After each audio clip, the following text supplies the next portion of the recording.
I've never told anyone the full version of this story. Not my wife, not my brother. The parts I have shared, people either laugh nervously or change the subject. So I'm going to tell it here, exactly as it happened, and you can decide what to do with it. We bought the house in 2019, a 1940s colonial in a quiet neighborhood in western Pennsylvania. Mature trees, a long driveway, the kind of house that looks like it has good bones. The previous owner had been an elderly man named Gerald, who'd lived there alone for about 30 years after his wife passed. He didn't leave much behind, a few rusted tools in the garage, some canned goods in the basement. The attic, though, he'd left almost entirely untouched. The first time I went up there was purely practical.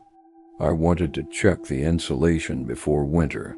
The pull-down stairs were stiff, the kind that creak and groan like they're warning you. I remember the smell most distinctly, not the usual attic smell of dust and heat, but something underneath that. Something damp and faintly sweet that I couldn't place. The insulation was fine. The space was mostly empty. A few cardboard boxes, a dress form from what looked like the 1950s, a broken floor lamp. Nothing remarkable. I was up there maybe 15 minutes, took some notes, came back down. About a month later, I noticed the first thing. I'd been using the attic to store some of our own boxes, holiday decorations, off-season clothes. I went up to retrieve something and noticed that 3 of my boxes had been pushed against the far wall. I live with my wife and our dog. My wife had no reason to go up there and confirm she hadn't. The dog obviously hadn't. I remember standing at the top of the stairs and just staring at those boxes for a long moment, trying to reconstruct some explanation. Draft from the vent, maybe. Boxes sliding on their own. I restacked them. Thought nothing more of it. What started bothering me over the following weeks was something I can barely articulate even now. I began to notice small marks on the wooden floor joists near the far end of the attic. Notches, almost. Thin horizontal lines carved into the wood at varying heights, like measurements. I'd assumed they were old, just part of the house's history. People mark walls for children's heights, for lumber cuts, whatever. But one evening in November, I brought a flashlight up specifically to look at them more carefully, and I realized that several of them were new. The wood around them was pale and fresh, not darkened with age. Someone had made these marks recently. The cuts were clean and deliberate, spaced with what looked like real precision, 3 inches apart, ascending the joist in a neat column. I told myself an animal, squirrel, raccoon, had to be. I set a trap at the attic vent and checked it every few days. Nothing, no animal, no droppings, no nesting material.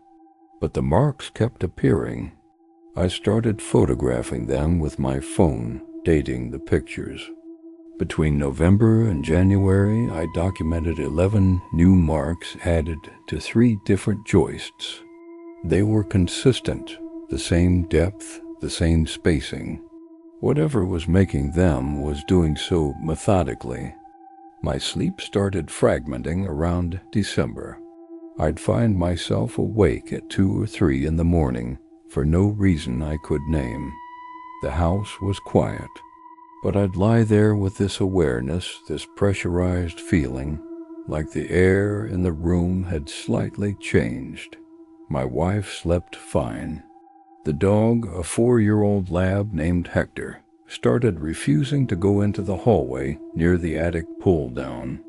He'd stand at the hallway entrance and just stop, ears flat, staring at the ceiling.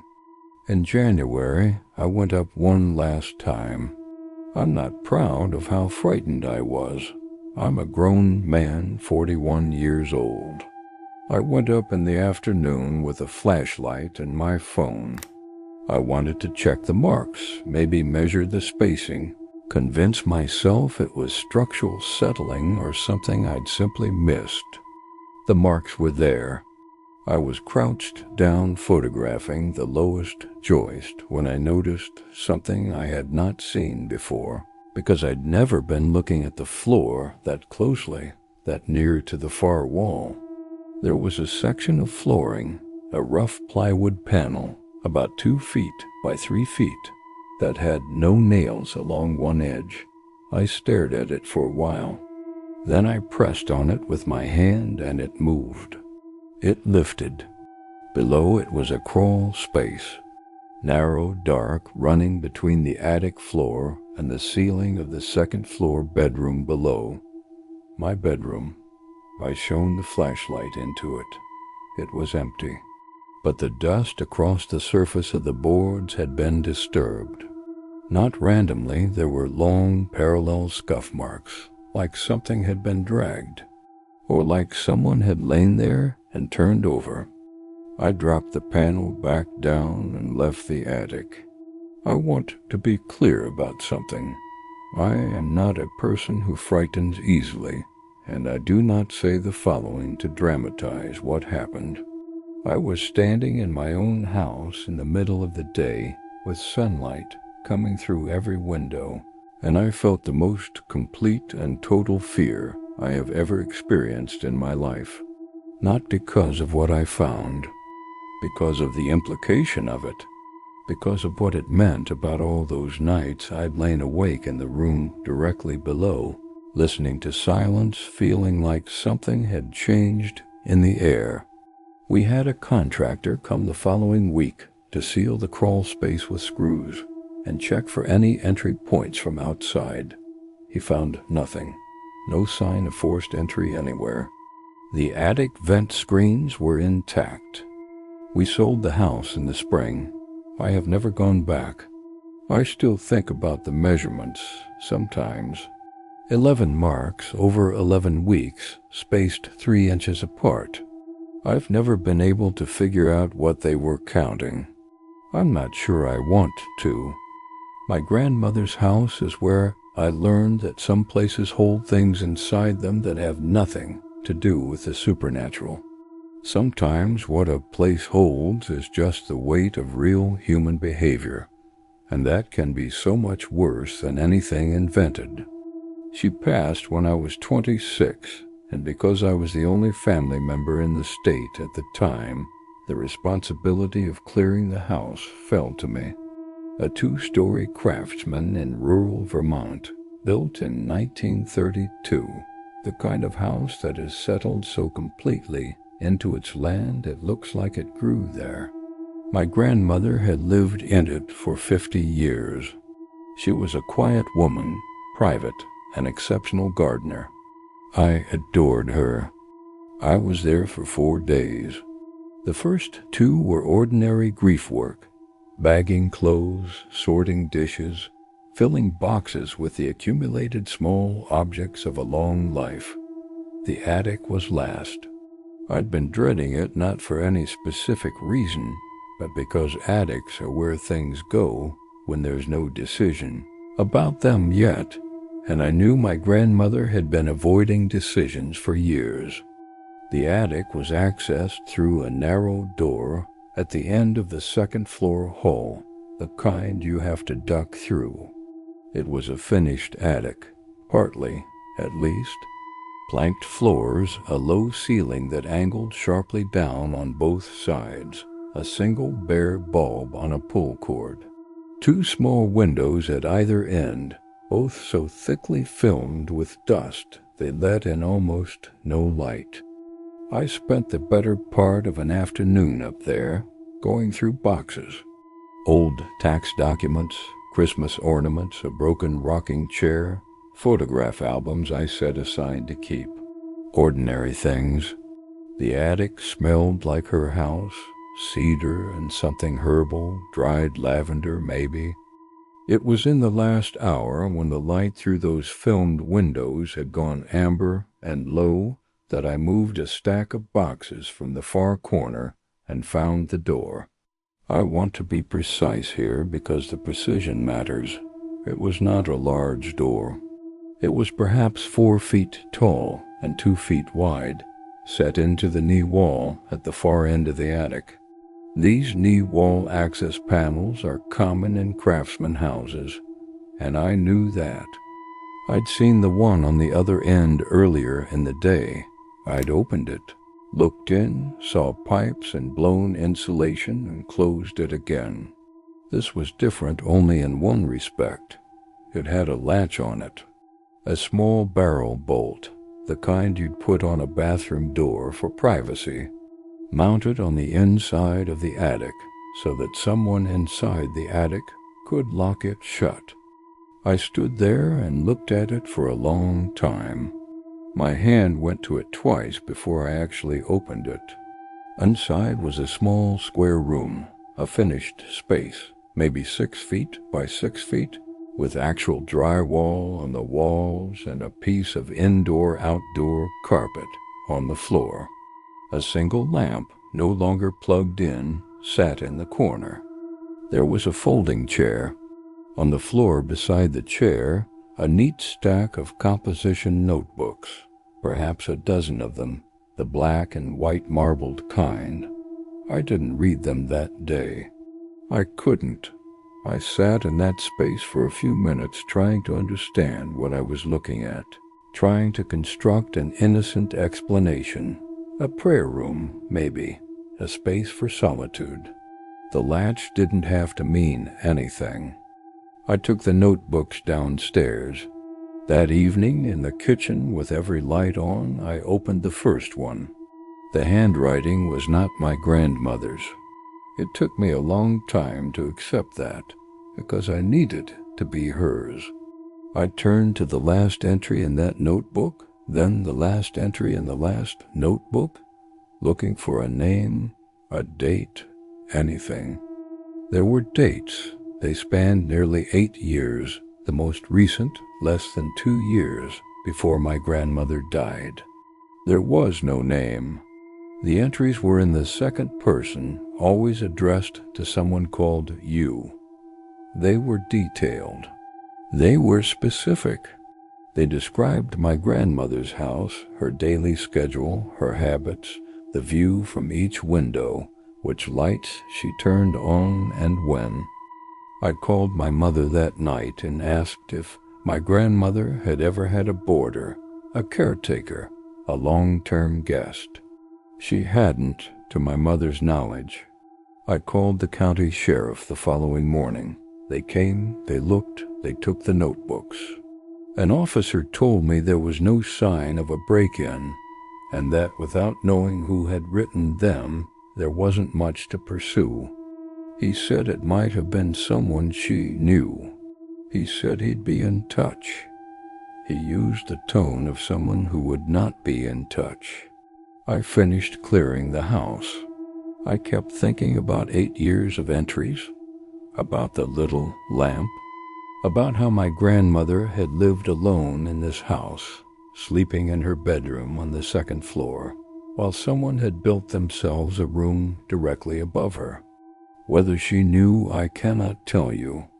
I genuinely do not know which answer frightens me more. I want to preface this by saying I work in audio production. I've spent 15 years editing sound for independent film, commercial work, the occasional podcast. I say this because what I'm about to describe is something I can't explain away, and I've tried. I have really genuinely tried. I moved into my apartment 3 years ago.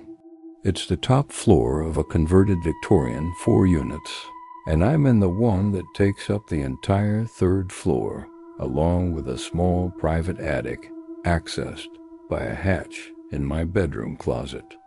The attic wasn't in the listing, and the landlord mentioned it almost as an afterthought when handing me the keys. She said the previous tenant had used it for storage, but that the space wasn't climate-controlled and she couldn't recommend it. The hatch was a simple wooden panel with a rope pull. I opened it once when I first moved in, shone my phone light around, saw bare joists and old fiberglass insulation, and forgot about it entirely. I forgot about it for almost a year. The work I do requires a very quiet space and very sensitive equipment. I use a professional-grade condenser microphone for voice recording, the kind that picks up everything. I mean everything. Room tone, Ivy hum, a refrigerator 2 rooms away. Part of my job is listening back to recordings at high gain to check for unwanted background noise. And I've trained myself over the years to identify sound signatures the way some people identify faces. About 11 months in, I started noticing something in my recordings. At first, I thought it was interference, a high-frequency artifact almost at the edge of hearing that appeared intermittently in files recorded late at night. I spent a week testing cables, replacing the interface, checking my room for sources of RF interference. The artifact persisted. It sounded, and I want to be careful with my language here, it sounded almost rhythmic, not mechanical, softer than mechanical. I started recording continuously overnight, just leaving a session open, room mic on low, capturing ambient sound while I slept. This is something I do occasionally anyway to capture room tone for a project, so the setup was straightforward. I'd review the files the next morning on headphones. The third night I did this, I found something. At 3:17 in the morning, in an apartment where I was asleep and alone, my microphone recorded 22 minutes of sound coming from above the closet hatch. I've listened to it hundreds of times. It is not pipes. It is not the building settling. There are components to it I can isolate and identify with professional certainty. There is breathing, slow, regular, unmistakably human breathing for the first 9 minutes. Then movement. Not violent, not urgent. The slow and deliberate movement of someone repositioning themselves on a wooden surface. Then, at the 14-minute mark, a sound I still cannot fully account for. A very faint but completely clear and distinct exhalation. Not a breath. A sound with shape to it. Almost like a word at the outermost edge of volume. I've run spectral analysis on that segment. The frequency profile is consistent with a human male voice. I've boosted it, filtered it, applied every restoration tool I have. I can get it louder, but I cannot get it clearer. Whatever he said, if he said anything, I cannot make it out. What I have done is look at my continuous overnight recordings from the entire preceding year. I went back through all of them. I archive everything. The artifact I'd initially dismissed as interference appears when I look at it with fresh ears in recordings going back to my 3rd week in the apartment. I had been hearing it for 11 months as noise. It was never noise. I reported it to my landlord, who sent a building maintenance person to inspect the attic. He found nothing. No entry point from outside, no sign of habitation, nothing disturbed. My landlord seems annoyed by the whole thing, and I have not pushed further because I don't know what pushing further accomplishes. I have not opened the hatch myself. I want to be honest about that.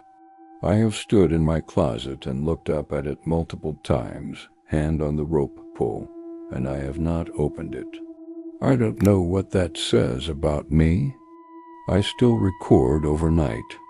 I'm not sure why, whether I want to find something or confirm the silence. Most nights now the recordings are clean, but twice in the last month, in that specific frequency range, in the hours just before dawn, I've heard it again.